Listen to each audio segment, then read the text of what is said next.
Hare Krishna. Vanchakalpa Trubhyascha Kripa Sindhu Bhyevacha Patitanam Bhavanebhyo Vaishnavebhyo Namo Namaha. So welcome back to our study of Srimad Bhagavatam. Uh, we're in Canto 1, this book here, if you have it.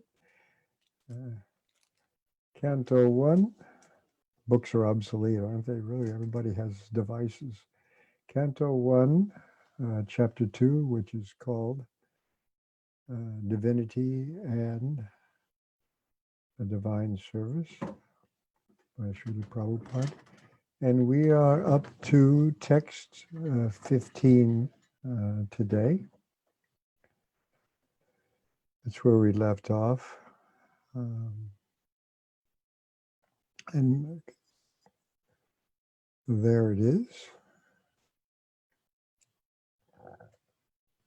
So first we'll say this. Om Namo Bhagavate Vasudevaya.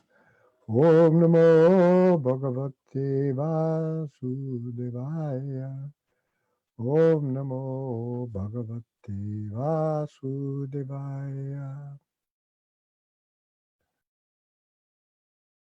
So text 15 goes like this.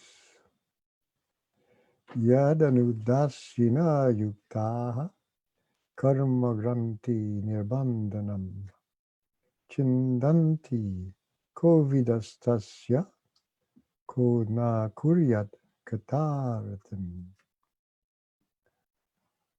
The translation here.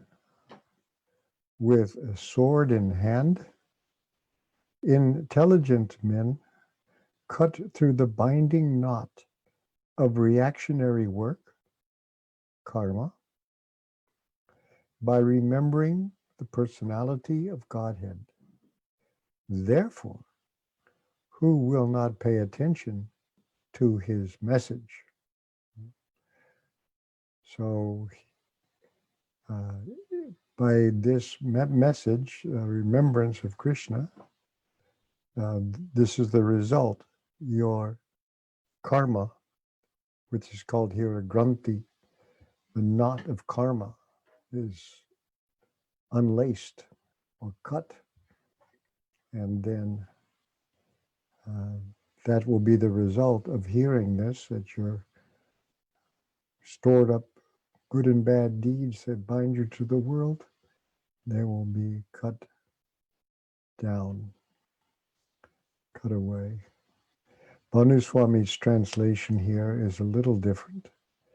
Who will not develop attraction for topics of the Lord? Remembrance of whom, like a sword, will cut the knots of karma. So let's look at this a little bit here. The word that's used here is anudya, yad anudya, asina. Asina is a sword. And anudya, Prabhupada translates in the word for word as remembrance. I couldn't find exactly that word in that form in the dictionary. There's the word anujai, the anu, and then the root, verbal root, dhyai, anujai, which means to consider attentively, to think of, to muse on. Anujayana is meditation, a noun. Or it says here, this is the Monier-Williams dictionary, religious contemplation, that kind of meditation or remembrance or thinking.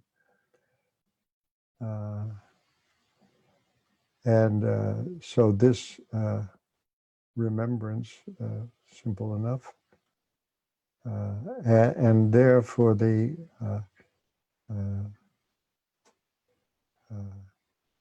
those who are intelligent people, kovida is later on in there.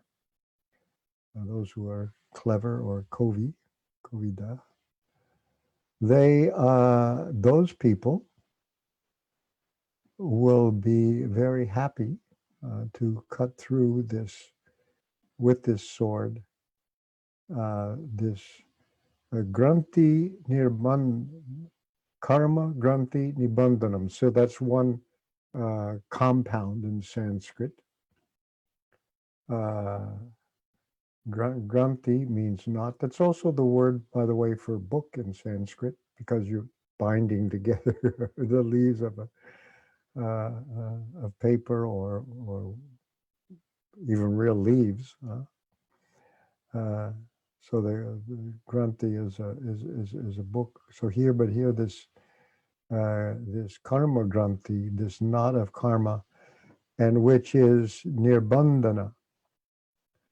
The word nirbandhana, which Prabhupada translates here as internet, that is a rare word in English. Actually, you don't see it anymore. But if you put your hands together like that, that's usually internet fingers. You know, that things are laced, knitted together like that.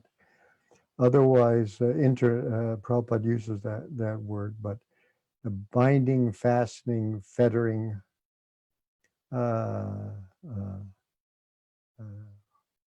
binding together, holding fast, restraining. So, and the idea this is this, the knots of reactionary work are so complicated sometimes, interwoven with part of yourself. You have a hard time knowing how to get rid of it. And you can't untie it. It takes too long. You have to do something by cutting this knot. So if it will do this, if the remembrance of, here this says of whom, it says this personality Godhead, the remembrance of whom, that's from the previous verse, therefore, who will not pay attention? So,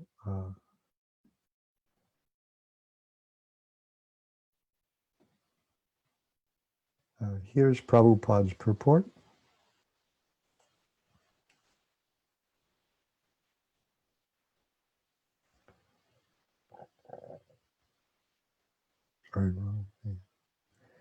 The contact of the spiritual spark with material elements creates a knot which must be cut if one wants to be liberated from the actions and reactions of fruitive work.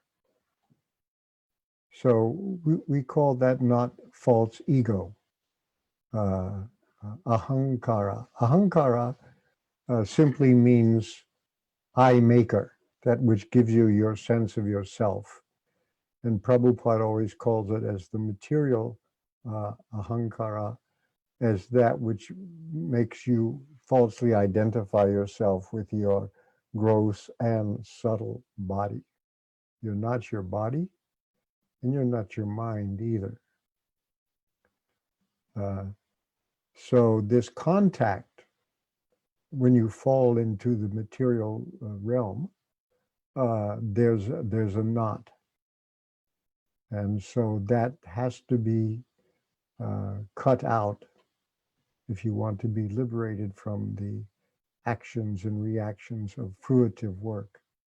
Karma, work, doing things with the idea that you will sooner or later enjoy the results.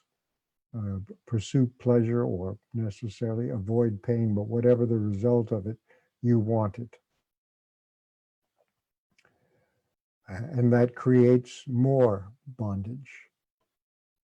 And therefore, the next sentence, liberation means freedom from the cycle of reactionary work. Prabhupada uses the word cycle because you go around and around. Prabhupada said, like unintelligent children on a merry-go-round. So freedom from this cycle, that's what liberation is, of reactionary work. Work on which you reap the results, good or bad. Then he says, this liberation automatically follows. Notice the word automatically here. This liberation automatically follows for one who constantly remembers the transcendental pastimes of the personality of Godhead. Now, there are many people whose mind are fixed on being liberated, and they do so many things, go up to the Himalayas, perform the yoga system. They do everything to liberate themselves.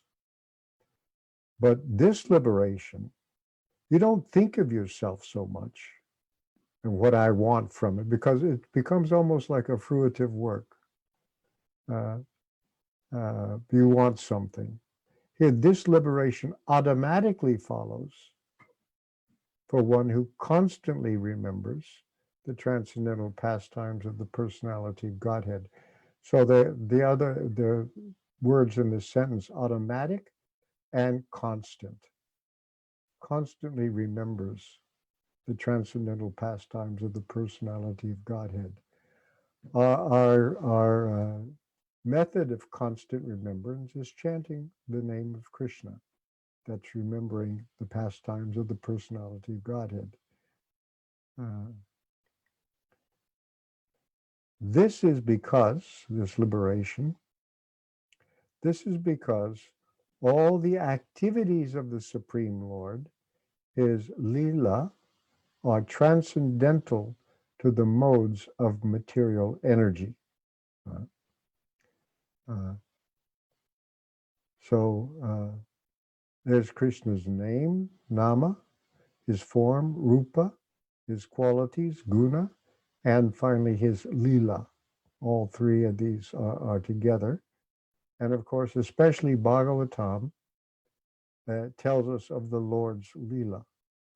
You can also think of the Bhagavatam as one very big name of God, because his names are actually already describing his qualities and his activities. So these are all beyond the modes of material energy. They are all attractive. That's one who attracts is the meaning of Krishna. All attractive spiritual activities. And therefore, constant association with the spiritual activities of the Supreme Lord gradually spiritualizes the conditioned soul and ultimately severs the knot of material bondage. So that's all we have to do is hear and chant about Krishna. And that's constant, but he uses this word constant. I'm spiritual one day a week on Sunday, and the rest of the time it's for me. This is for God, this is for me.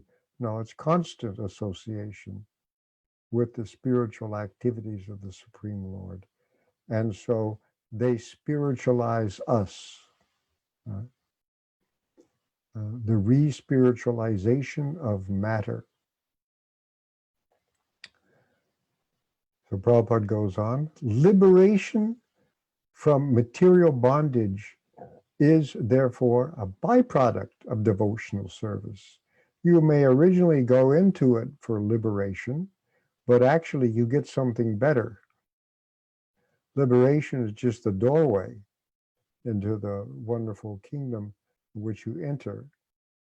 And so Prabhupada calls it here a byproduct. So devotional service is what we do.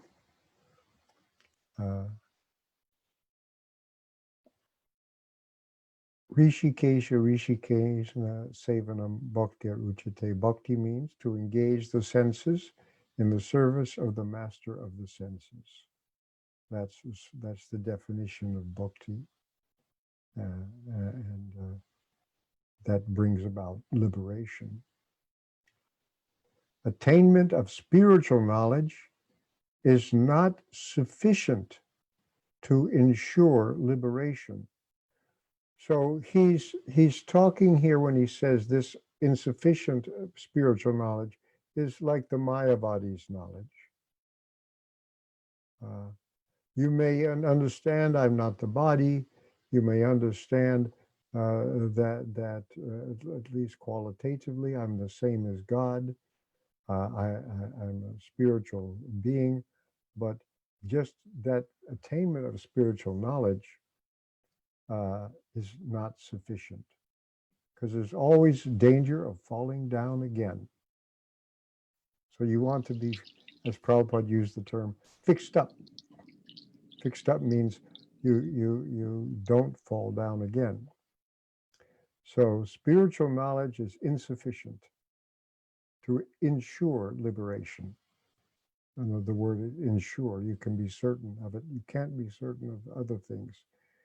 Such knowledge must be overcoated with devotional service, so that ultimately the devotional service alone predominates.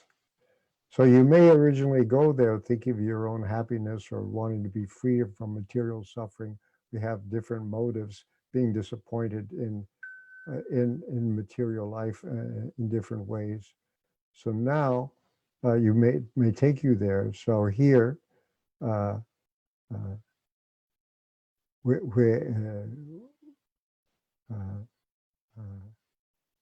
when it starts to become, and he says here, notice the sense, can lead one to liberation when it is overcoated with devotional service. Karma, overcoated with devotional service, is called karma yoga. Giving up the fruits of your work for the Lord. Similarly, empirical knowledge, overcoated with devotional service, is called jnana yoga.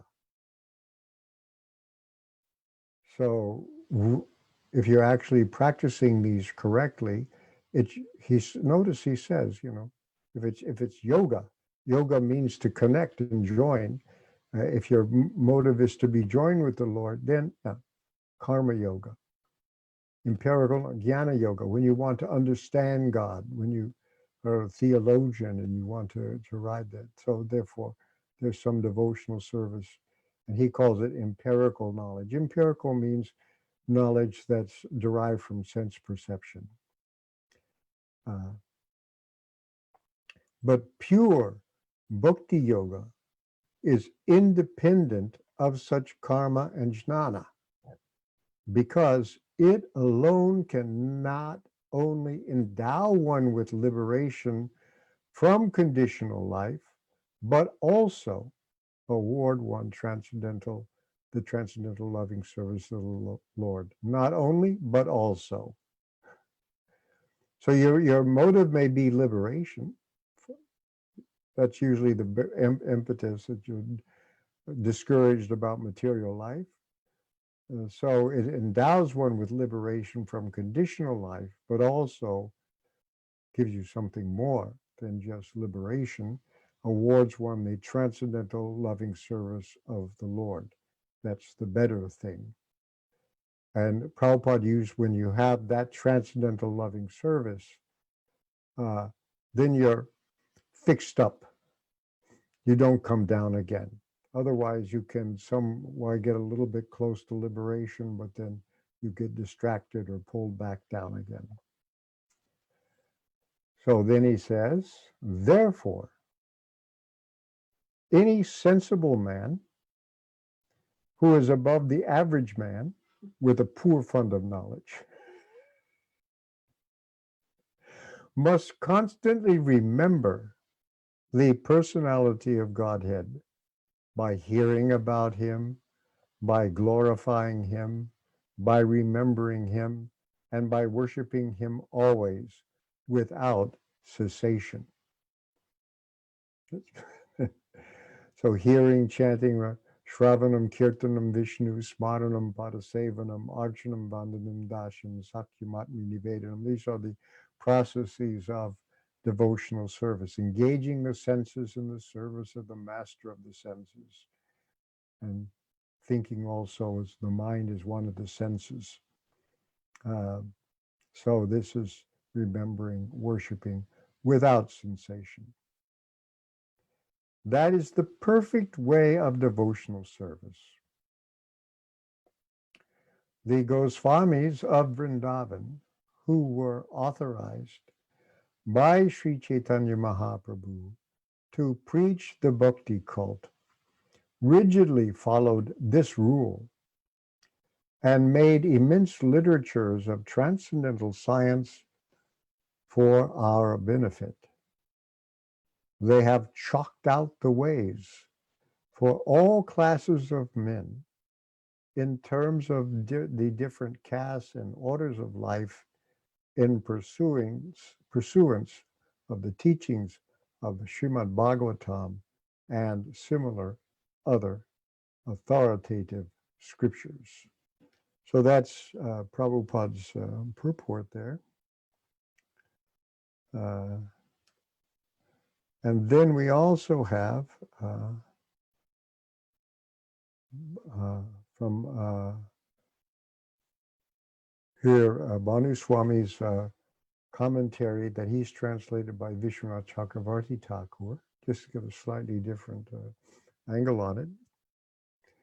So here his translation is always based on this purport. Who will not develop attraction for the topics of the Lord? So this is the idea of ratim, kata ratim, attraction for the, Prabhupada calls it attention, pay attention to his method. But the word is rati, which really means affection too, also.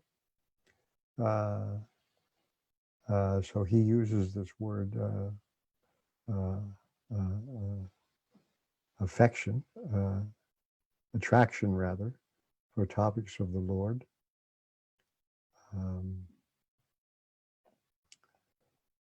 And then the remembrance of the Lord is like this sword, which will cut the knots of karma, the interlaced knot that binds us. So his commentary goes like this. The qualification for bhakti is faith in topics of the Lord. So that's interesting. Now, you want to practice bhakti, you need to be qualified. And now he quotes, he says, this is illustrated in the following verses. Tavat karmani kurvita nani virudyeta yavata matkata shravanadalva shraddhayavan najayate.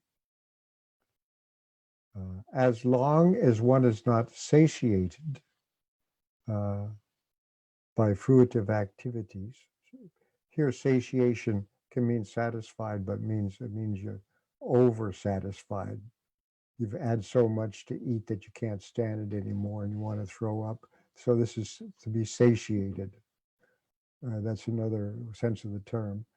So as one is not satiated by fruitive activities, you're sick of it, and has not awakened his taste for devotional service by Shravanam Kirtanam Vishnu, which is mentioned in the 7th Canto, 7.5.23, one has to act according to the regulative principles of the Vedic injunctions. So you haven't gotten there yet, so you act according to this Vedic injunctions.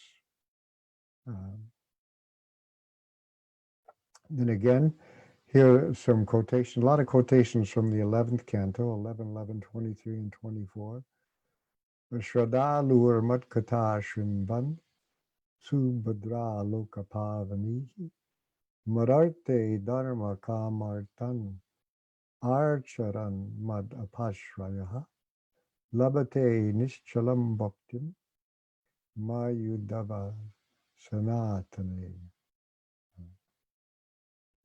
A person with natural faith should constantly hear topics about me, should sing and remember my topics, which purify the world, Loka Pavana. I think there's a devotee with that name, actually, Loka Pavana. And enact my my exploits and birth. He should perform dharma, kama, and artha as service to me. Having taken shelter of me, he will attain permanent bhakti to me, whose form is permanent. That word is there, sanatane. And then here's this famous verse, a pair of verses. Jata shaddo matkatasu, nirvinna sarvakamasu, veda dukatmakan kaman, parijjage pyanishvaraha, tato bhajeta mam prita, shradalur dridda nischayaha, jushamanas chitan kaman, dukko darkam shagarhayan. Having developed faith in topics about me, and being disgusted with all karmas, he knows that all enjoyments are filled with misery, but he is unable to give them up. Still, with affection for me, with faith and determination, he will continue worshiping me at the same time. This is a really good pair of verses here, Jata Shraddha, that you have faith. That faith has been born. In Matkatasu, in the hearing and topics about me, right? Matkata, Krishna Kata. And Navina, and you're disgusted with all material activities. And you know, Veda, he knows, Dukatmakam, that all karma leads to suffering, has dukkha as its soul. The soul of all enjoyment is dukkha, misery. But parijjage api anishwaraha, when it comes to giving them up, he's not the master. He's not able. He's impotent. Can't do it. What do you do then, huh?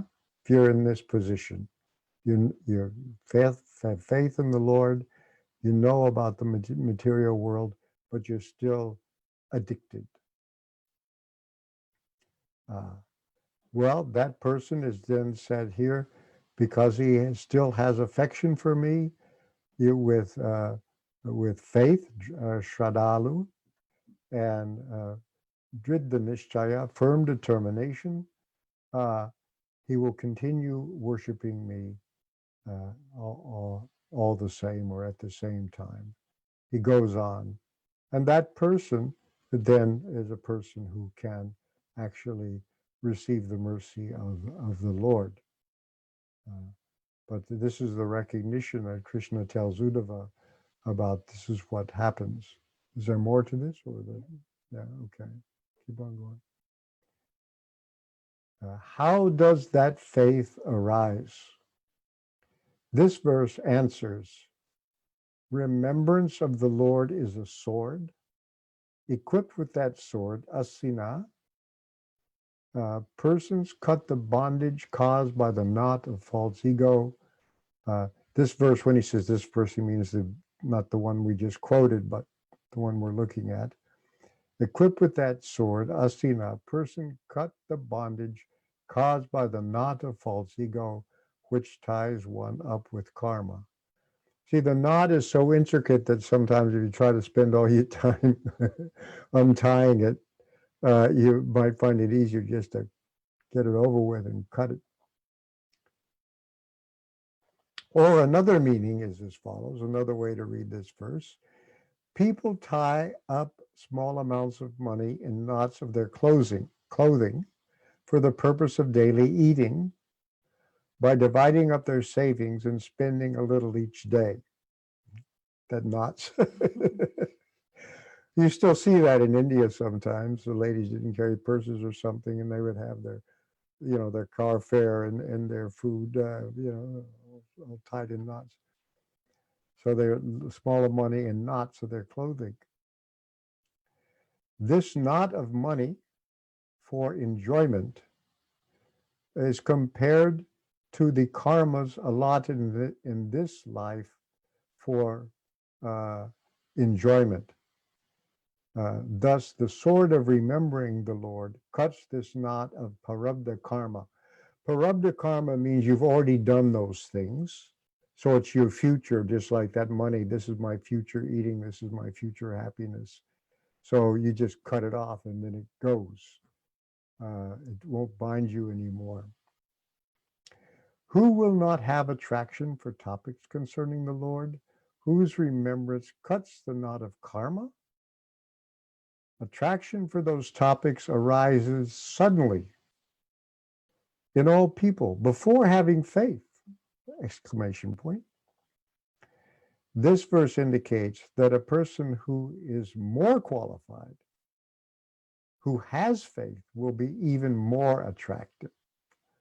So that's his take on this particular verse.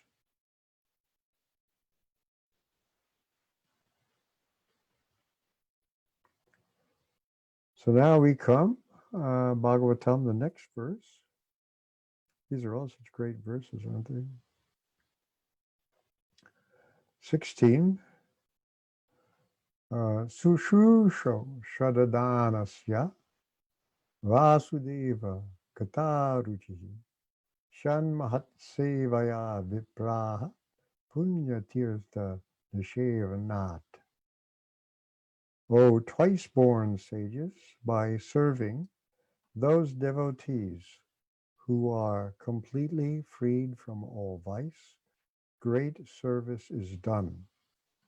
By such service, one gains affinity for hearing the messages of Vasudeva.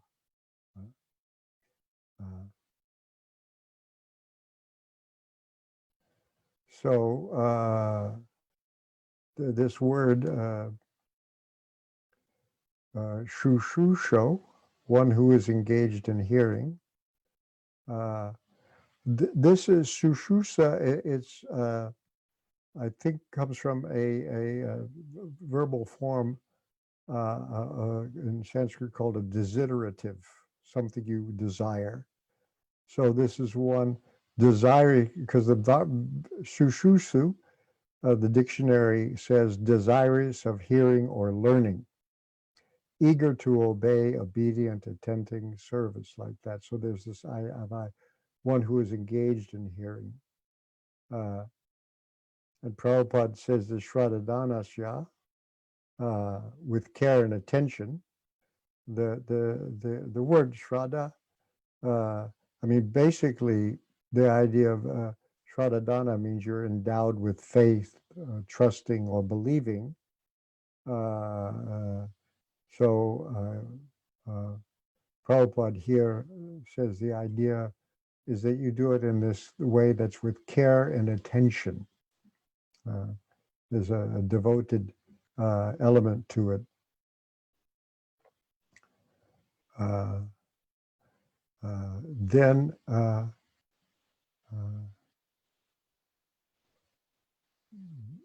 Then it's here, this Vasudeva Gata Ruchi. Vasudeva is Krishna, Vasudeva. Kata, his message, his books, or his hearing about Krishna Kata, Vasudeva Kata, same thing. Ruchi, a taste, an affinity. You really like it.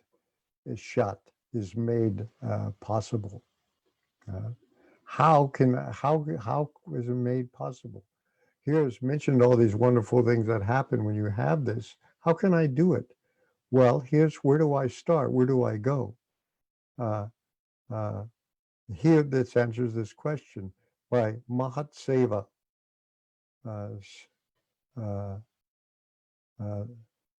the compound in the dictionary, Mahat Seva, service of the great and homage rendered to great men. So here, Mahat is used to mean pure devotees, great devotees. And then we have this word for devotional service, seva. Uh, uh, Seva is sometimes used for meaning just going or resorting to, visiting, but also it means tending upon somebody, to be in the service of somebody, and then it also means worship, homage, reverence, devotion to. Just to tip you off, the idea of seva, in some literature, it means sexual intercourse with. Because then another idea of seva is addiction to, indulgence in, and so on. So it has a secular meaning. And then the other word that by this service, nishavana, again, nishavana means visiting, living in, practicing, performing, and then adherence or devotion to, honoring, and then another word for worship. These are the idea here. Just to look a little ahead, Manuswami's translation is very simple. Who will not develop attraction for the topics of the Lord? Remembrance of whom, like a sword, will cut the knot of karma. So who will not pay attention to his Lord, pay attention to his messages, or who will not develop attraction for topics of the Lord? And you remember that cuts the, like a sword, it cuts the knots of karma. So Prabhupada's purport here.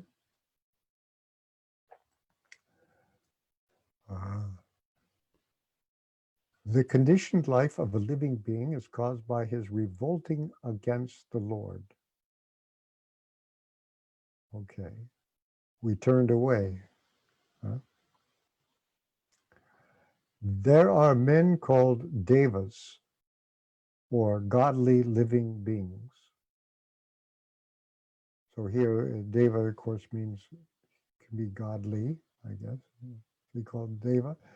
And there are men called asuras, or demons, who are against the authority of the Lord. In the Bhagavad Gita 16th chapter, a vivid description of the asuras is given. There's a vision, yeah. Krishna knows them very well, and he talks about them, in which it is said that the asuras are put into lower and lower states of ignorance, life after life, and so sink to the lower animal forms and have no information of the absolute truth, the personality of Godhead. So they go down. These asuras are gradually rectified to God consciousness by the mercy of the Lord's liberated servitors in different countries according to the supreme will. Here you have to remember this book is in the books that Prabhupada wrote in India before he was coming to the West for the land of the Asuras. And so in different countries, there are the Lord's liberated servitors according to the supreme will. Such devotees of God are very confidential associates of the Lord. And when they come to save human society from the dangers of godlessness, they are known as the powerful incarnations of the Lord, as sons of the Lord, as servants of the Lord, or as associates of the Lord. Incarnations, sons, servants, associates, but none of them falsely claim to be God themselves. He does say incarnations. I'm a little puzzled by that one, but anyway. But all the rest are sons, servants, associates. Generally, that's who they are. This is a blasphemy declared by the Asuras, because a lot of them, yeah, everybody's God, actually. You just don't know it. Somehow or other, God has become forgotten who he is. If you're God, you wouldn't forget. But anyway, they say that we're all God. I'm God, you're God. This is a blasphemy declared by the Asuras, and the demoniac followers of such Asuras also accept pretenders as God or his incarnation. In the revealed scriptures, there is definite information of the incarnations of God. So this is, now you can get back. So there are incarnations who come, but to know who are the incarnations, you have to check the scriptures where they're all described. No one should be accepted as God or an incarnation of God unless he is confirmed by the revealed scriptures. So there you get a little relief from that apparent contradiction there, because that's what Prabhupada has in mind. The servants of God come to propagate God consciousness. Oh, I'm sorry. The servants of God are to be respected as God by the devotees who actually want to go back to Godhead. So they're not God, but still, as God's representative, they're to be respected. Prabhupada gives the example. The ambassador is treated just like the king, for example, or the head of state of that country, because if that ambassador is offended, the whole country is offended. Such servants of God are called Mahatmas or Tirthas, and they preach according to particular time and place. The servants of God urge people to become devotees of the Lord. They never tolerate being called God. Sri Chaitanya Mahaprabhu was God himself, according to the indications of the revealed scriptures, but he played the part of a devotee. People who knew him to be God addressed him as God, but he used to block his ears with his hands and chant the name of Lord Vishnu.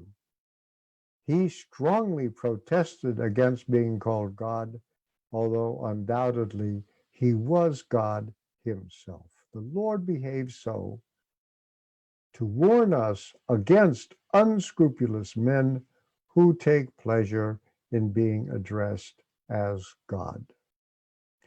The servants of God come to propagate God consciousness, and intelligent people should cooperate with them in every respect. By serving the servant of God, one can please God more than by directly serving the Lord. That's interesting. The Lord is more pleased when he sees that his servants are properly respected, because such servants risk everything for the service of the Lord and so are very dear to the Lord. The Lord declares in the Bhagavad Gita 1869 that no one is dearer to him than one who risks everything to preach his glory.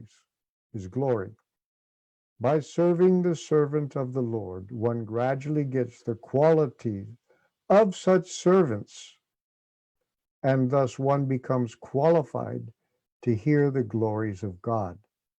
This eagerness to hear about God is the first qualification of a devotee eligible for entering the kingdom of God. So this very interesting idea of here now telling about the devotees of the Lord and who are there for us to uh, learn how to be servants.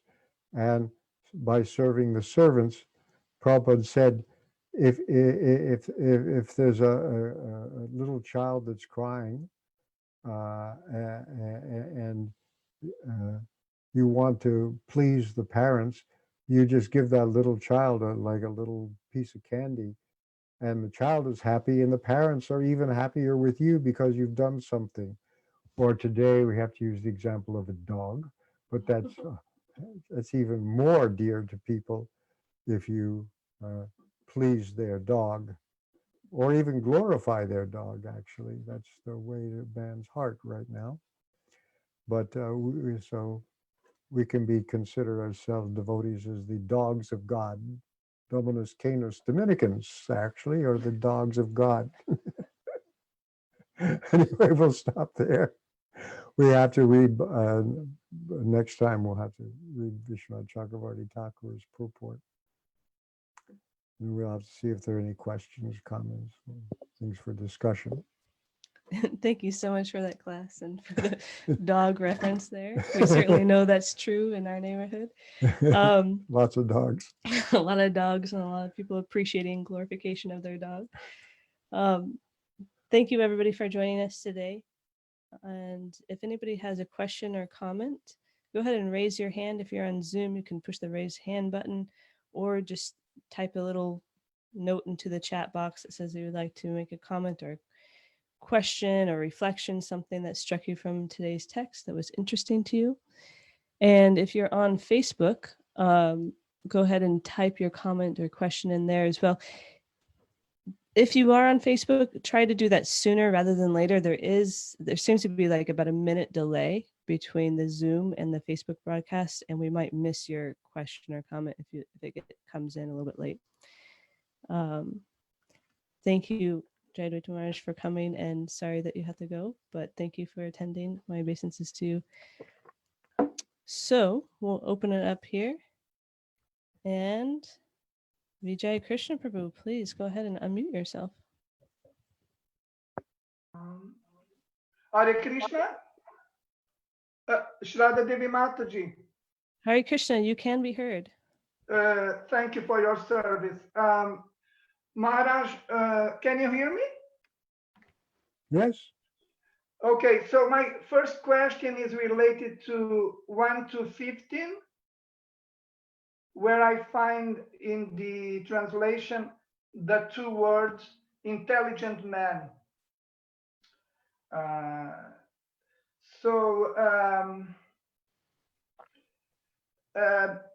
It seems to me, and maybe I am wrong, and please correct me if I am, it seems to me that the educational system of a country is meant for the development of the intelligence of the students. So my question is, why is it that your spiritual master, Srila Prabhupada, used to say that the schools were no better than slaughterhouses? Well, it depends on what you mean by intelligent. Another time, I think Prabhupada used the expression about intellectual animalism. You become very clever at eating, sleeping, mating, and defending. You invent things for people's sense gratification, and you're clever at it. You know, you have a little bit of cunning that you can do these things, but you actually don't have actual intelligence, which is buddhi. Buddhi is the intelligence, means it's the agent for the correct placement of faith. That's what buddhi is. And buddhi yoga becomes another name for devotional service. So these people who are sometimes very, very clever at doing things and making things,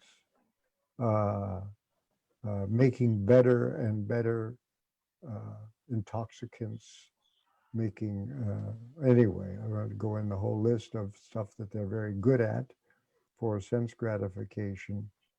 But it's really stupid to waste your life in sense gratification when you can do so much more. So that's the problem. Why these people who seem to be intelligent, but really by our standards, are not intelligent. Thank you, Maharaj. You're welcome. Any other comments or questions at this time? I have more, but I wait for the others. Thank you, Vijay Krishna Prabhu. I'll just share one appreciation, I guess, is as you're mentioning the systematic way that things are laid out of talking about how remembering the Lord is what cuts that knot in the heart. But then how do you go about remembering the Lord? And there's a step for that as well of service to the devotees. And I also just found it interesting that this is coming, these commentaries coming at the beginning of Sutta Goswami getting ready to speak the Bhagavatam. Yeah. And the importance of reading and hearing Bhagavatam to increasing one's remembrance of the Lord. Just a few reflections there. Okay, nobody's jumping for the microphone. Go ahead, Vijay Krishna Prabhu. Yeah, thank you, Mataji. This is related to 1 to 16, where I find, yes, the synonym Punya Tirtha, those who are cleansed of all vice. So my question is as follows. What is the difference between vice and virtue? Yeah, punya means virtue or pure, and the opposite is vice. So vice means that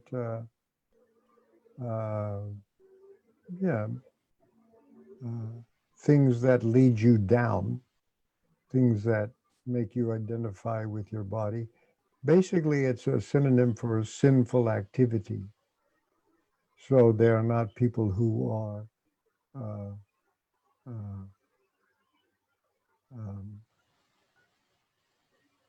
who are freed from all kinds of sinful activities. Really simple for the meaning of vice. You familiar with the word vice? Let's see where the English word comes from. Yeah, in the dictionary, it's immoral or wicked behavior. This is the definition.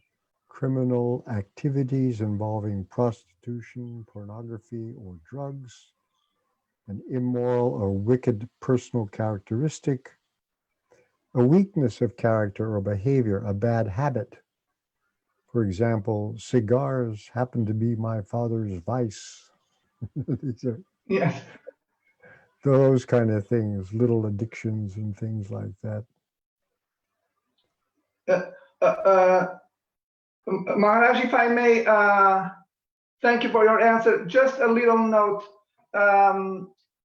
Is it that some people give up spiritual development because they see no difference between the material body and the natural tendency for vice?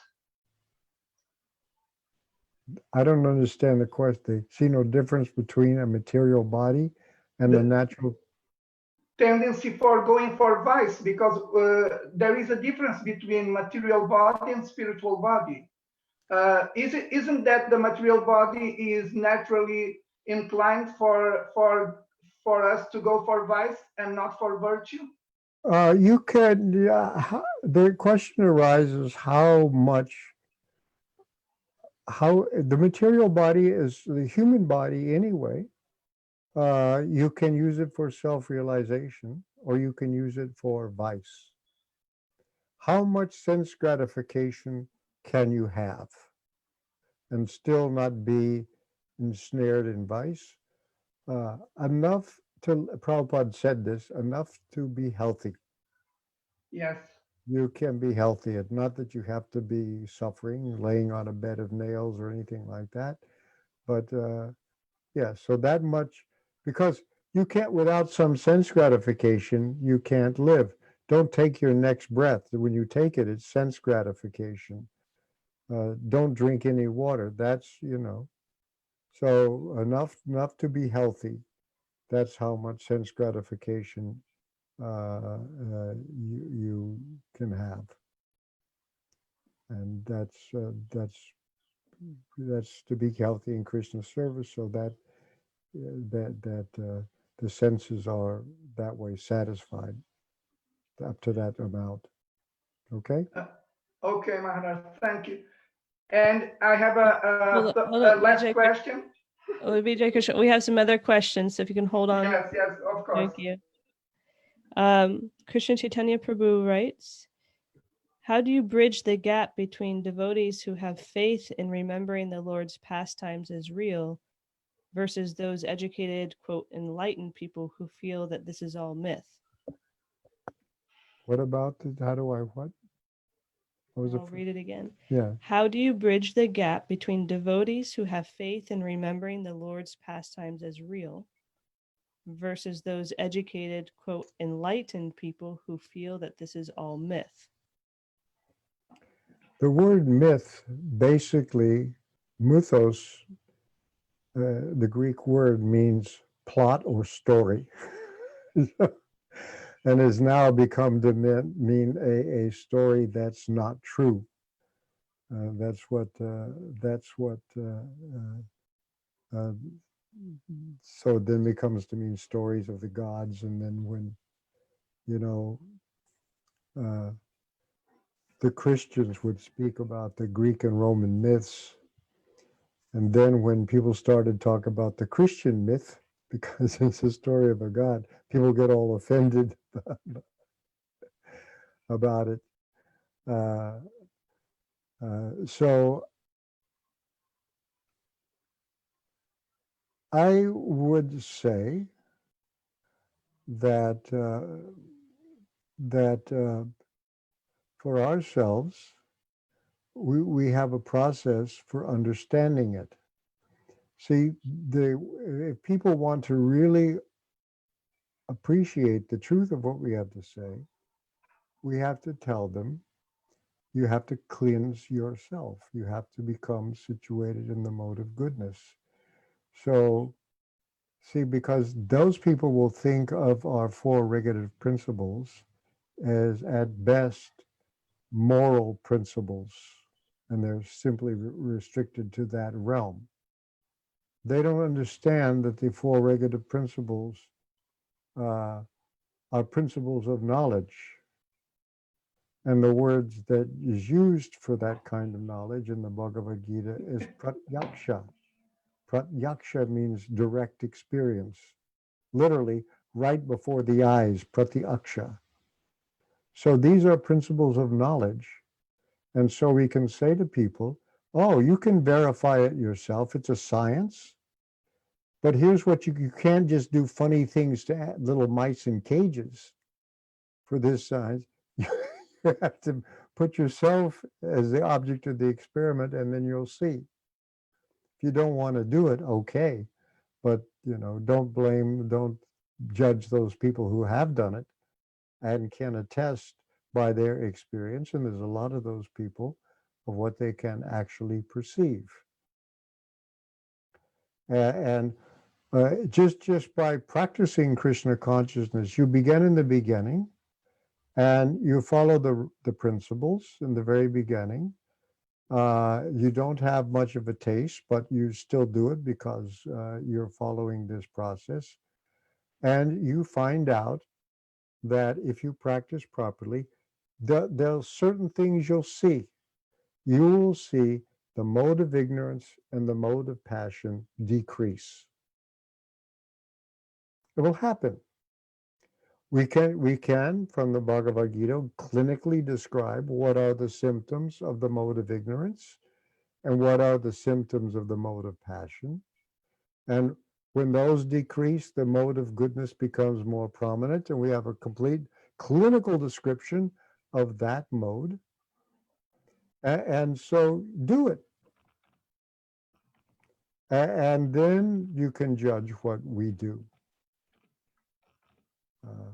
But if you don't want to do it, don't care for it, you don't want to make yourself the subject of this experiment, don't judge people that are following this process, because in one sense there's evidence for it. You can there's whole descriptions not only in the Bhagavad Gita about the three modes of nature, but you find big chunks of the Bhagavatam described that I could give a whole charts. I put them all together, which gives a whole clinical picture of these modes, and it works. And by the way, one of the effects of the mode of goodness is that you become happy. Oh, we don't want that.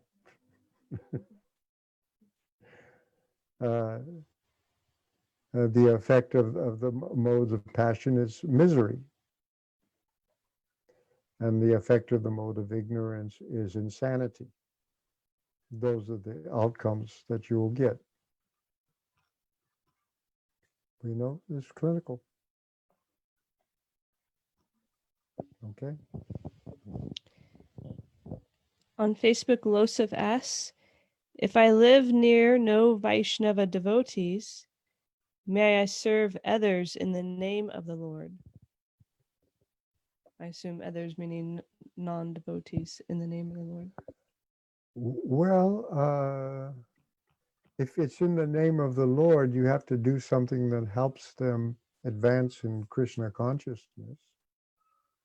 That's what it means to do something in the name of the Lord, which ultimately would have to be not just material welfare work, but also prasadam, for example.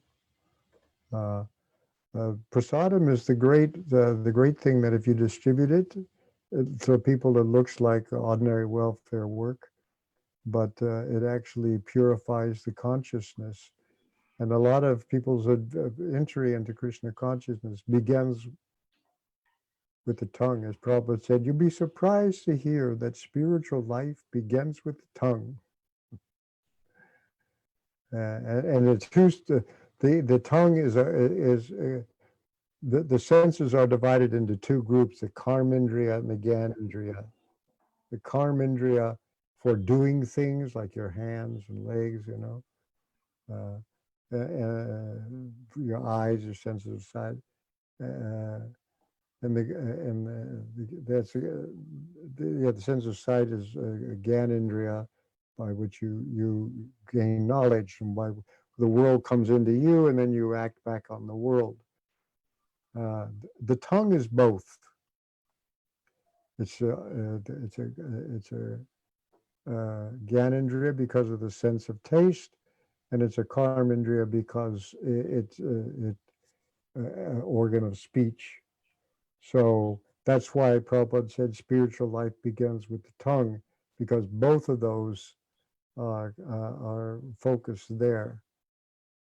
So prasadam is Prabhupada sometimes described it as our secret weapon. And it'll affect you. Okay? Okay, Vijay Krishna Prabhu has the last question. He said he'll keep it brief, so go ahead. Yes, Mataji. This is related to 1 to 16. At the very end of the purport, Srila Prabhupada writes, by serving the servants of the Lord, one gradually gets the quality of such servants, and thus one becomes qualified to hear the glories of the Lord. So, Maharaj, you know better than me that we are in the material world because we do not want to serve, we want to be served. So if a person comes to you and says, I don't want to serve the servants of the Lord, but still I want to become qualified to hear the glories of God. Is it that is there a different way for me to get there? No. Thank you, Maharaj. Okay, that was direct. All right, so thank you everybody for joining. And just on the way of announcements, on Tuesday, we're celebrating Janmashtami in this part of the world. So I know it's on Wednesday for some of you others, but on Tuesday, we're having a very special class with Svarupa Maharaj, Jayadvaita Maharaj, and Ravindra Prabhu that will begin at 11 a.m. Eastern Time. It'll be on this same channel, and some announcements have already gone out, but I'll be posting another reminder about that. So from 11 to about 12:30 Eastern Time on Tuesday. And we probably will not have a Krishna book reading on Tuesday because the idea is that probably there's going to be a lot of other programs happening Tuesday evening for Janmashtami. But don't worry, there'll be an extra class this week also on Wednesday morning, bright and early at 7:15 a.m. Eastern Time. Ravindra Prabhu is giving a class on Srila Prabhupada, Prabhupada's Appearance Day, through the Bhakti Center website and their Zoom channel. And again, I'll send out those details, contact information. But so that's 7:15 a.m. on Wednesday morning. That will take place. And nothing else other than that. Okay. Thank you all very much. Well, thank you. Shraddha Devi Mataji, are you going to send us by email all these classes? Yes, some of that has already been sent out. Thank you very much. Thank you all. Okay. Hare Krishna. Srila Prabhupada ki jai. Srimad Hare Bhagavatam ki jai. Jai. Wonderful session. So sweet. Hare Krishna. Hare Krishna.